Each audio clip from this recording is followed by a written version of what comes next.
the Clinton Avenue Reformed Church is proud to present Moses, Stories for the Young.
Oh, hello.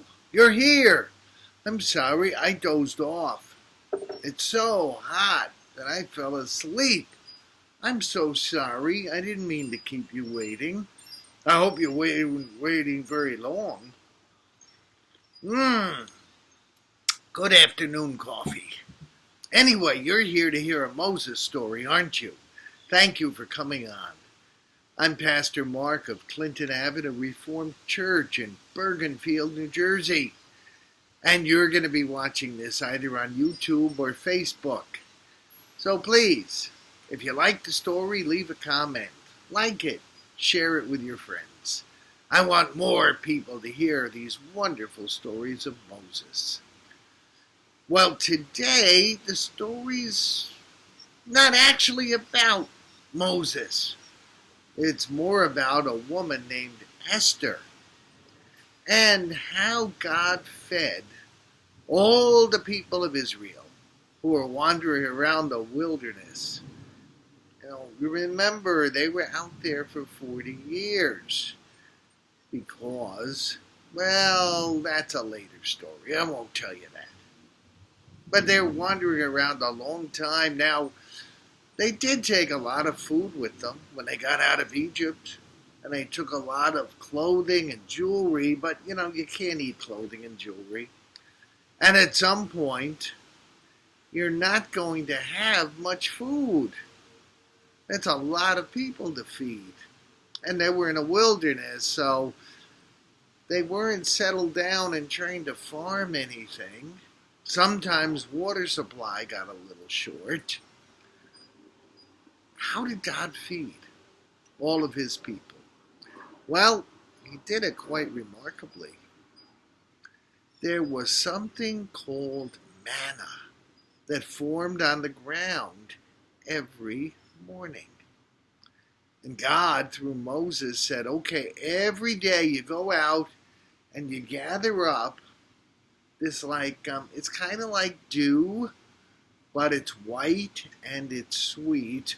You gather up enough for one day for your family, and that's what your family eats. Manna in the wilderness. Now, God wanted to test them to see if they would really obey.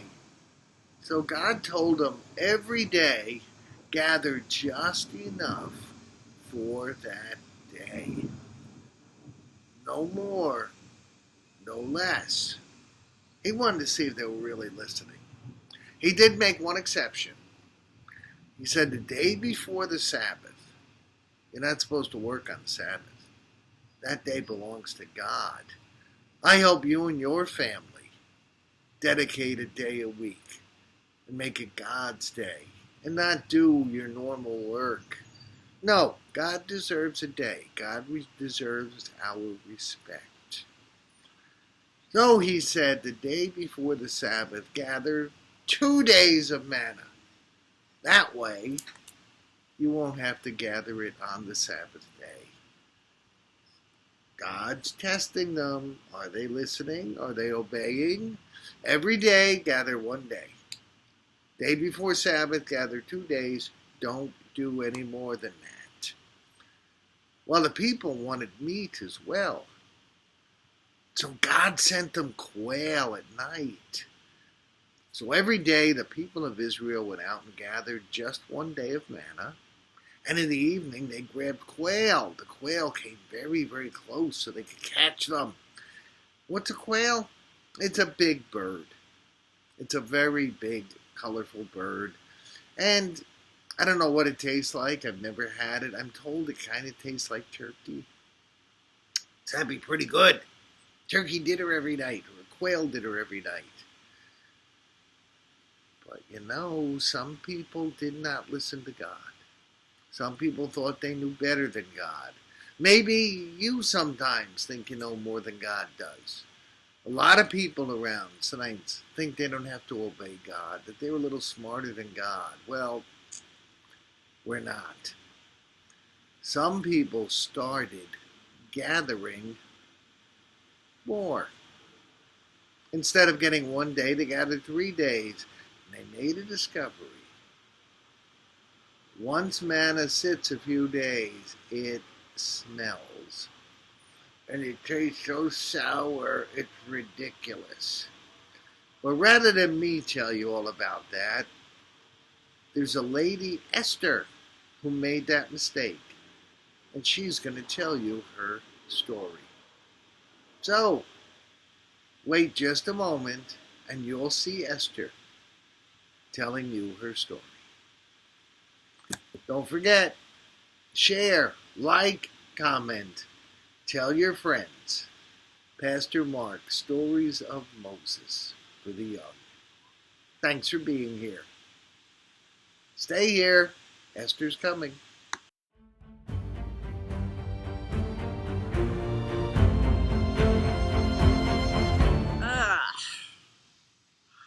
My name is Esther, and I am really annoyed. I'm really in a bad mood, and I'm tired, and I'm hot in this desert, and under this crazy tent that just doesn't want to stay up, and it's flies all over the place. It's miserable out here.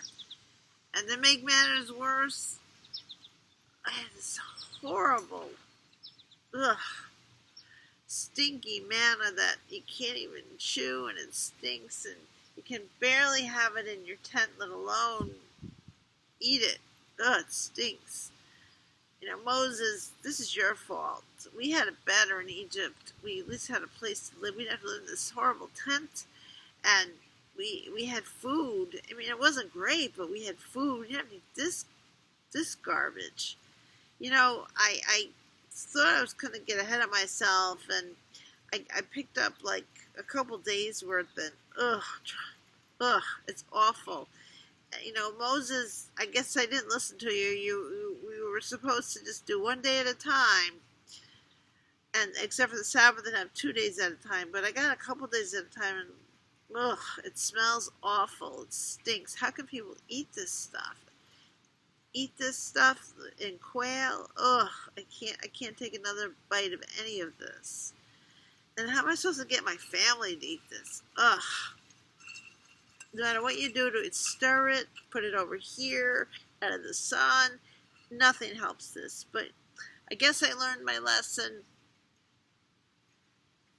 Listen, don't be greedy, and don't be selfish, and just do what Moses says. Just do what Yahweh says. Just take what you need and be thankful, and have gratitude. That's my story.